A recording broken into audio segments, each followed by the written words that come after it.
پیغمبر یا بادشاہ۔ حضرت ذوالقرنین کا ذکر قرآن پاک کی سورہ نمبر 18 سورہ کہف میں آیا ہے۔ ذوالقرنین کے بارے میں کوئی واضح نہیں کہ وہ کون تھے، کہاں سے تھے۔ قرآن میں بھی اس سلسلے میں کچھ بتایا نہیں گیا۔ قدیم مفسرین کے حساب سے ذوالقرنین سکندر ہو سکتا ہے، لیکن قرآن میں بیان ذوالقرنین کی صفات اور خصوصیات سکندر پر بالکل نہیں بیٹھتی۔ جدید مفسرین کا رجحان زیادہ تر ایران کے بادشاہ حورس، جنہیں خسرو یا سائرس بھی کہا جاتا ہے، ان کی جانب ہے، مگر ابھی تک یقین سے نہیں کہا جا سکتا۔ مگر قرآن میں موجود خصوصیات اور واقعات ایرانی بادشاہ حورس پر بہت حد تک چسپاں ہوتے ہیں۔ وہ خدا پرست اور عادل فرمان روا تھے۔ ذوالقرنین کا مطلب 2 سینگوں والا کے ہیں۔ بائبل میں حضرت دانیال کا ایک خواب بیان کیا گیا، جس میں انہوں نے 2 سینگ والے ایک مینڈے کو دیکھا تھا۔ یہودیوں میں اس کا بڑا چرچا تھا، کیونکہ اس کی ٹکر سے بابل کی سلطنت پاش ہوئی اور بنی اسرائیل کو اسیری سے نجات ملی۔ حضرت وہاب رحمۃ اللہ علیہ کہتے ہیں ذوالقرنین بادشاہ تھے، چونکہ ان کے سر کے دونوں جانب تانبا رہتا تھا، اس لیے انہیں ذوالقرنین کہا گیا۔ ایک وجہ یہ ہو سکتی ہے کہ وہ روم اور فارس کے بادشاہ تھے۔ حضرت علی فرماتے ہیں کہ یہ اللہ تعالیٰ کے نیک بندے تھے، اپنی قوم کو اللہ کا پیغام پہنچاتے۔ لوگوں نے مخالف ہو کر ان کے سر پر ایک جانب اتنا مارا کہ وہ شہید ہو گئے۔ اللہ نے انہیں دوبارہ زندہ کر دیا۔ قوم نے انہیں دوبارہ سر کے دوسری جانب مارا، وہ پھر شہید ہوئے، مگر اللہ نے پھر زندگی عطا کی، اس لیے یہ ذوالقرنین کہلائے۔ ایک اور روایت کے مطابق کیونکہ ان کی سلطنت مشرق سے مغرب تک تھی، اس لیے ذوالقرنین کہلائے۔ لوگوں نے حضرت علی سے پوچھا کہ ذوالقرنین مشرق و مغرب تک کیسے پہنچ گئے؟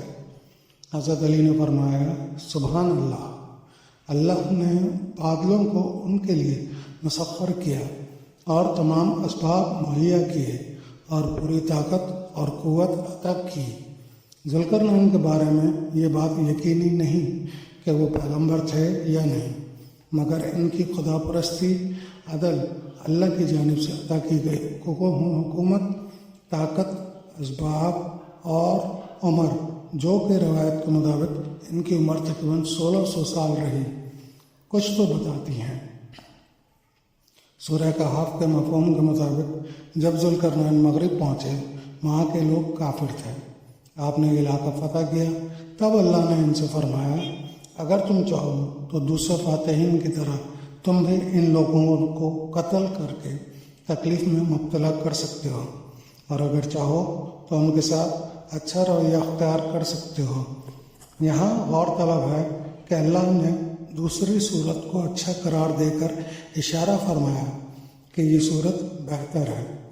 یہ بات اللہ نے وحی کے ذریعے فرمائی یا الہام کے ذریعے ان کے دل میں ڈالی، واللہ عالم۔ حضرت ذوالقرنین ہر زبان پر عبور رکھتے تھے۔ پوری دنیا میں جہاں فتح حاصل کرتے، وہاں کی قوم سے ان کی ہی زبان میں پیغام خدا پہنچاتے۔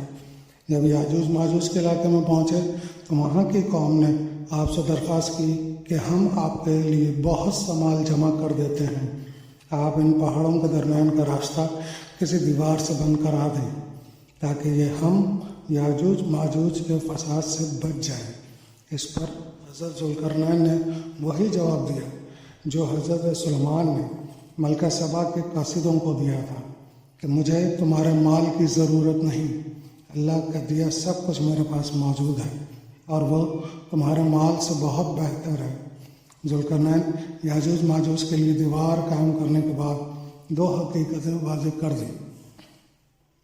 ایک یہ کہ یہ کارنامہ میرے زور بازو کا کرشمہ نہیں، بلکہ اللہ کی رحمت سے مجھے اس کی توفیق ہوئی، اور دوسرا یہ کہ یہ دیوار بہت زیادہ مستحکم ہے، مگر اللہ کے لیے اسے توڑنا کچھ مشکل نہیں۔